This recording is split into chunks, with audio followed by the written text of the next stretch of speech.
Salut, c'est Anne Therese. Aujourd'hui, je te fais une nouvelle vidéo pour te parler du sujet suivant qui est comment se libérer du regard des autres. Alors, une cliente est venue vers moi il y a quelques jours en me disant comment est-ce que je peux faire pour me libérer du regard des autres, sachant que à chaque fois que j'essaye de faire comme tout le monde, à chaque fois que j'essaye de bien faire les choses, il faut toujours que je semble bizarre, différente, étrange et que j'ai un peu l'impression d'être une extraterrestre où tout le monde voit que je suis différente, voit que je ne fonctionne pas comme tout le monde, mais ça me met mal à l'aise en fait, parce que moi j'essaye de le cacher, j'essaye de faire disparaître ça pour me fondre quelque part dans la masse, mais en fait ça marche pas. Je suis la seule à penser que je le fais disparaître et en fait tout le monde voit que je suis différente.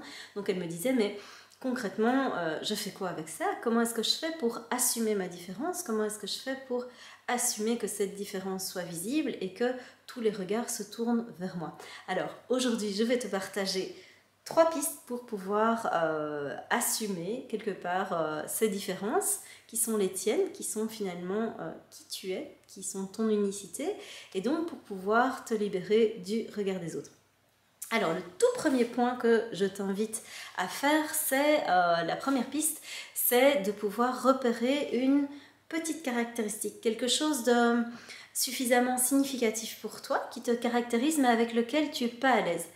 Quelque chose que, voilà, si tu pouvais, tu aimerais gommer. Mais voilà, ça fait partie de toi. Et donc, repère quelque chose qui est vraiment suffisamment petit pour que tu puisses travailler dessus sans que ça te fasse trop peur, parce que le but n'est pas de te décourager, le but c'est vraiment que tu puisses tout doucement apprécier ces différentes parties de toi. Donc le tout premier point, c'est repère une petite partie de toi et essaye de commencer à voir en quoi effectivement c'est quelque chose qui te caractérise, en quoi c'est reconnaître que c'est une partie de toi et l'accepter. Parce que finalement, tu vas t'apercevoir que le juge le plus dur envers toi-même, c'est toi. C'est pas les autres, ça va être toi. Parce que quelque part, si tu as du mal à gérer le regard des autres, c'est parce que tu crains, une part de toi en tout cas, probablement inconsciente, craint que les autres te jugent aussi durement que ce que toi tu ne te juges. Et donc, l'idée de repérer cette petite chose et de pouvoir l'accepter comme étant une partie intégrante de toi, c'est que tout doucement, tu vas apprendre à l'aimer, tu vas apprendre à l'accepter. Et au plus tu vas l'aimer, au plus tu vas l'accepter.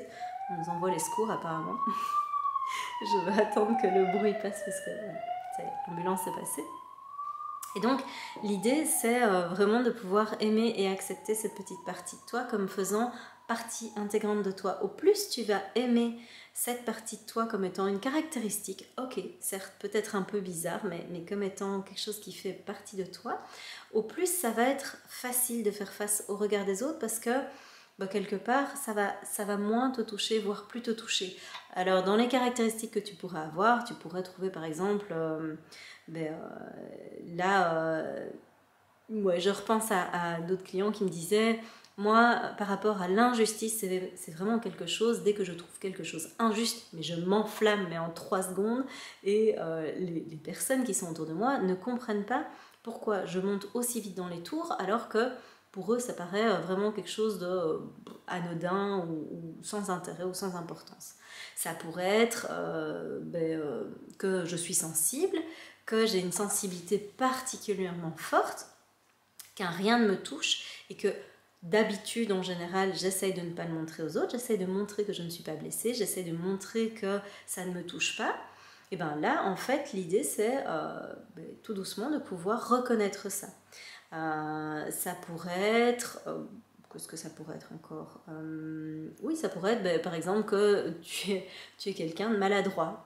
Quand tu as envie de faire une blague qui fait rire les autres, en fait, soit ça les blesse, soit ça les met mal à l'aise, et donc voilà, ou soit on ne te comprend pas. Et donc voilà, ça peut être des petites caractéristiques comme ça. Alors le premier point, donc je te disais, c'est de te réconcilier avec cette part de toi. Le deuxième point, c'est de pouvoir oser tout doucement le montrer aux autres. Donc ça veut dire que je t'invite vraiment à faire l'exercice d'exposer cette partie de toi telle qu'elle est dans toute ton authenticité aux autres.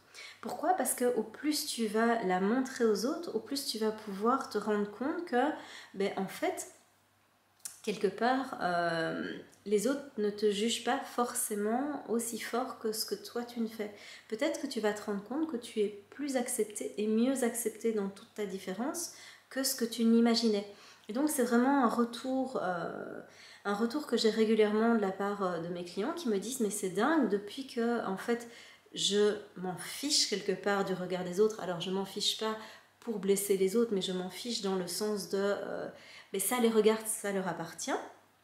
Mais en fait les autres acceptent et valident quelque part beaucoup plus facilement qui je suis dans toute cette différence. Et donc je t'invite vraiment à faire cet exercice toi aussi et à oser tout doucement montrer ces différences qui sont les tiennes aux autres en commençant par une et puis ensuite tu vas pouvoir travailler sur différents points. Le troisième point, c'est de pouvoir te dire j'arrête de croire mes peurs. Pourquoi est-ce que je te dis ça? Parce que en fait ça fait partie du modèle cognitivo-comportemental de Beck. Alors c'est un nom très très barbare pour te dire simplement que Beck, qui est un psychiatre américain, a fait une théorie qui consiste à dire que tu as un triangle où tu as les émotions, tu as tes pensées et tu as tes comportements. Et tous les trois sont en interrelation. C'est-à-dire que dès que tu vas avoir une pensée particulière, ça va avoir une influence sur les émotions que tu vas ressentir, qui vont avoir une influence sur tes comportements, et ça peut aller dans n'importe quel sens. Concrètement, ça veut dire quoi? Ça veut dire que si tu penses déjà à l'avance qu'on va te juger, tu as cette pensée-là, ça va générer des émotions du type en fait je ne peux pas apparaître tel que je suis donc ça me fait peur, ou bien je vais me mettre en mode défense et donc je risque d'être plus agressive que ce qu'il me faudrait, ou avoir des comportements étranges. Et donc à ce moment-là, ça va régénérer de la part des autres des comportements qui vont alimenter cette espèce de cercle vicieux. Et donc l'idée c'est que ce triangle, tu peux le faire fonctionner dans un sens comme dans l'autre. Si tu pars de l'idée que les autres vont te juger, oui, effectivement, c'est ça que tu vas nourrir. Mais tu pourrais aussi te dire, d'entrée de jeu, en fait, les autres ne vont pas forcément me juger. Les autres, ils vont peut-être m'accepter. Donc, switch simplement, si tu repères des pensées qui te bloquent de ce type-là, mais change tes pensées. Ne pars pas du principe que d'office, ces caractéristiques-là, on va les juger comme étant négatives, ou que ça va déplaire, ou qu'on va s'en servir pour te faire du mal. Parce que ça ne va pas forcément être le cas. Ça, c'est juste quelque chose que tu te dis à toi. C'est un petit peu comme si tu sortais de chez toi et que tu te disais d'entrée de jeu, waouh, moi je suis sûre que je vais sortir de chez moi et que d'office les gens vont être désagréables avec moi. C'est sûr que si tu dis ça, il y a des chances que tu aies toi un comportement, puisque tu pars déjà avec de la méfiance, tu pars déjà avec l'idée que les gens vont t'agresser, donc tu seras probablement en situation défensive. Et donc, si tu pars là-dessus, mais clairement, tu risques de générer un comportement de suspicion, voire de méfiance de la part des autres aussi. Tandis que si tu pars avec un grand sourire de chez toi en te disant waouh, en fait c'est une super journée et je suis sûre que les gens que je vais croiser ils vont être super gentils.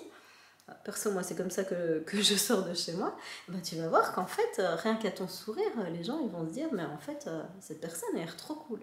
Et donc en fait, c'est toi qui es vraiment maître de ce que tu vas montrer aux autres. Et donc même dans ces spécificités qui sont les tiennes, si tu oses les montrer et que tu te dis d'entrée de jeu, en fait moi j'ose me montrer telle que je suis, et je ne vais pas croire mes peurs qui vont me faire croire qu'en fait les autres vont me juger, et tu vas voir qu'il y a de grandes chances que les choses se passent beaucoup mieux pour toi. Donc, je te remercie de m'avoir écouté, de m'avoir suivi pour cette vidéo. Merci à tous ceux qui, chaque semaine, sont de plus en plus nombreux à s'abonner. Vraiment, c'est trop chouette, c'est vraiment génial. N'hésite pas à partager cette vidéo si tu penses que ça pourrait aider quelqu'un. Et si tu crois que voilà, tu as besoin que je t'accompagne, si tu sens que voilà, tu as du mal à avancer seul, si tu souhaites simplement discuter un petit peu plus en profondeur de ce sujet-là, n'hésite pas à suivre le lien que je te mets ici en dessous de la vidéo pour pouvoir remplir le formulaire de contact et que je te recontacte via mon site internet.